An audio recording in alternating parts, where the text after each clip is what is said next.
Numbers 31 records one of the final events before Israel enters the Promised Land.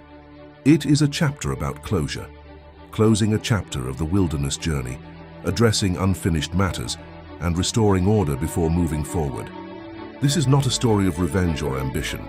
It is about obedience, accountability, and restoring spiritual direction after past compromise. The Lord spoke to Moses and gave specific direction concerning Midian, a nation connected to Israel's earlier spiritual stumbling.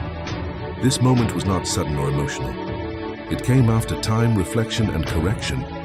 God's instruction was precise and limited, showing that this was about resolving unfinished issues, not expanding conflict. Moses appointed Phinehas, the priest known for his faithfulness, to accompany the men, ensuring spiritual guidance remained central. The group sent out followed God's instruction carefully. They returned having completed the task assigned to them. When Moses reviewed what had happened, he gave further direction to ensure clarity, responsibility, and protection for the community.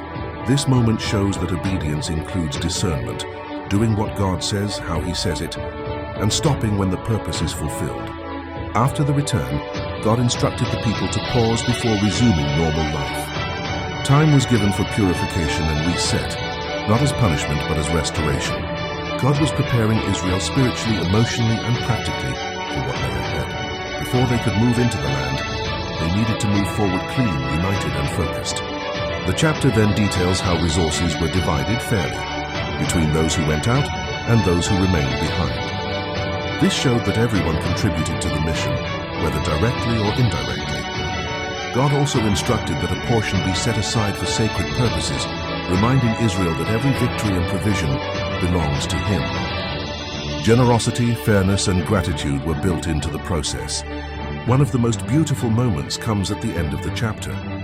The leaders came to Moses and said, "Not one of our men is missing."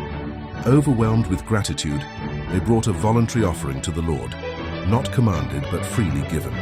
This offering was an act of worship, acknowledging God's protection and care. It was not about obligation, it was about thankfulness. This chapter teaches important truths. God brings closure before new beginnings. Obedience requires clarity and restraint. Spiritual leadership matters in every season. Restoration prepares the way forward. Fairness and generosity honor God. Gratitude flows naturally from God's care. Numbers 31 shows that God does not rush His people forward. He completes what must be completed, gently, wisely, and purposefully. Only then does He lead them into what comes next.